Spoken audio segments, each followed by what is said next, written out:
What if I told you the US government just pulled off the most brilliant financial scam in all of history? They created a law that forces private companies to buy government debt, and they called it innovation. This isn't some sort of conspiracy theory nonsense. This is actually documented fact. And when the house of cards collapses, well, it might make 2008 look like a warm-up prelude to what's about to happen. Now, here's what happened while you weren't paying attention. See, China and Japan are two biggest treasury buyers for the US, just dumped over $20 billion in US government bonds. China's holdings has hit the lowest levels since 2009. The treasury auctions are failing left and right with pathetic bid-to-cover ratios. The translation for normal people, well, nobody wants to buy any debt anymore. The government's credit card is basically maxed out, and the bill collectors, well, they keep calling. So what does Congress do? Panic? Cut spending?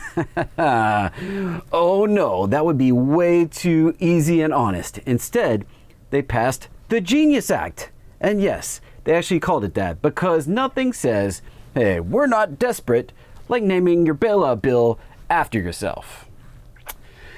Here's the beautiful part. This Genius Act, it requires every stablecoin issuer to back their tokens with US Treasury bills. Not gold, not Bitcoin, not even cash in a vault. Government IOUs. Think about that for just a moment. Stablecoins are exploding. I mean, we're talking about $170 billion right now, projected to hit $500 billion to $2 trillion by 2030, and that's just not my number. That's JP Morgan being conservative on their estimates. So Congress just created the world's largest captive audience for Treasury debt.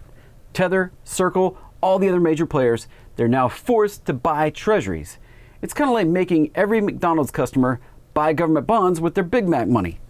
The timing is chef's kiss perfect. Foreign buyers flee. Domestic demand in the toilet. Yields spike, and suddenly Congress discovers this urgent need to regulate stablecoins. What a coincidence. But here's where it gets kind of spicy. What happens when there's a stablecoin run? Picture this. Market stress hits. People want their dollars back. Stablecoin issuers gotta sell. What? That's right. Treasuries. They gotta sell treasuries. Billions of dollars worth. All at once. Remember March 2020? The treasury market, supposedly the most liquid in the world, completely seized up during COVID. The Fed had to step in, buy everything in sight. Now imagine that same scenario, but with stablecoin issuers forced to dump treasuries during a panic. It's a feedback loop from hell. A stablecoin run that actually forces treasury selling to the market. Treasury selling craters the prices, spikes the yields, higher yields, crushing bank holdings of treasuries. Bank stress triggers more stablecoin redemptions, rinse and repeat, and then the whole thing implodes. I mean, the government literally created a systemic risk bomb, handed the detonator to crypto trading bros. I mean, what could possibly go wrong? This is regulatory capture at its finest. The crypto industry gets legitimacy and the government backing, and the treasury gets forced buyers for their debt. Politicians get to claim they're protecting consumers while rigging the game. And who pays for all of this when it goes sideways?